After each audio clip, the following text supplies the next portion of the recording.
Good morning. This is Mr. Mringa E. We are going to answer the question which came in 2023 Paper 1 GCE Science. A coconut drops from the top of a palm tree 20 meters high.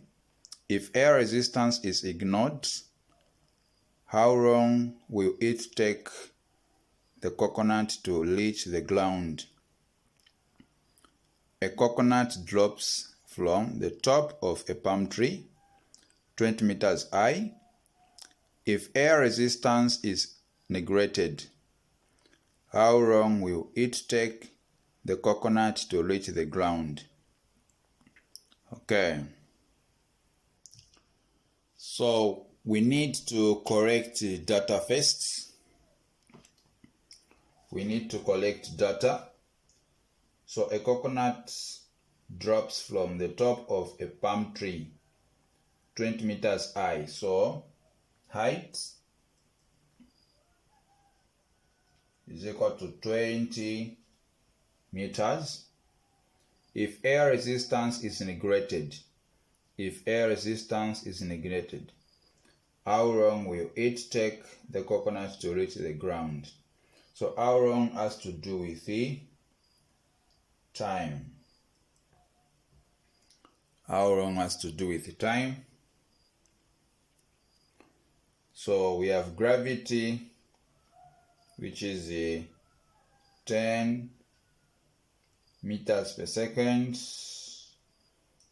squared, or you can say 10 Newton per kg. So that's the gravity. Now this coconut undergoes the motion called free fall motion. It undergoes the free fall motion. So now for free fall motion,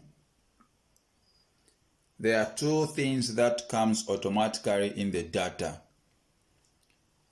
One, initial velocity, which is 0 meters per second.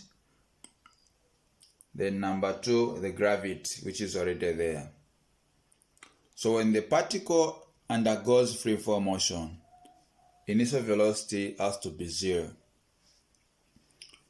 So now they want us to find time.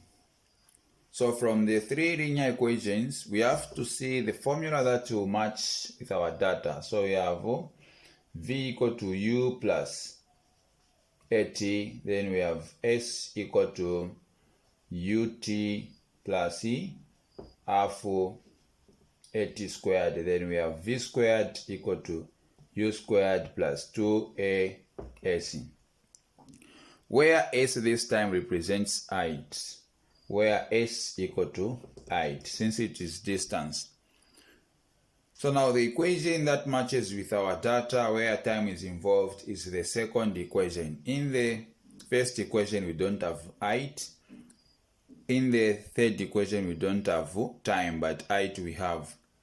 So the equation that matches with our data, it is the second equation, where S will be replaced with height. So it will be height equal to UT plus half AT squared, but U equal to 0 meter per second, which simply means our equation now will be reduced to height equal to half AT squared. Why? Because where there is U, we have replaced 0. So if we multiply 0 to t, this will be 0. So our equation will be reduced to height equal to half AT squared.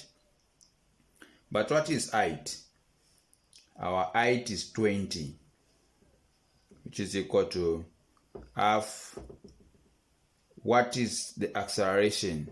Now, since we are dealing with the gravity, so where there is A, we are going to replace G. Where there is A, we are going to replace G. we are dealing with the gravity. A is only applied when you are answering the question that is coming from the horizontal direction. Now, since this question involves the vertical direction, we have to use gravity instead of A. So where there is G, we are going to replace 10 times T squared, which is going to be 20 equal to 2 into 2, 1, 2 into 10, it's 5, which is going to be 5 T squared. So now our main interest is to solve for T, so we have to divide both sides by 5. Both sides by 5, this will cancel. So now T squared will be equal to 5 into 20, it's 4.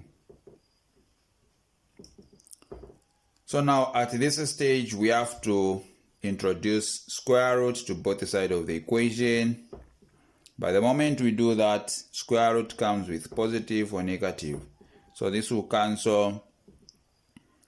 Our T will be equal to positive or negative.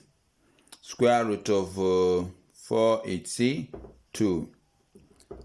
Now, for us to underline the final answer, we have positive 2 and negative 2. We have to understand what we are answering. So what we are answering is time. Time, it is the scalar quantity. So it should only have magnitude, not direction. So we cannot consider the negative answer, but we'll consider the positive answer. So we'll say T equal to 2 seconds. We cannot say time is equal to negative 2 seconds. That one does not exist. Time is not a scalar quantity. It's not a vector quantity, but it is a scalar quantity. Thank you for watching. Don't forget to subscribe to my YouTube channel, as well as to share my video.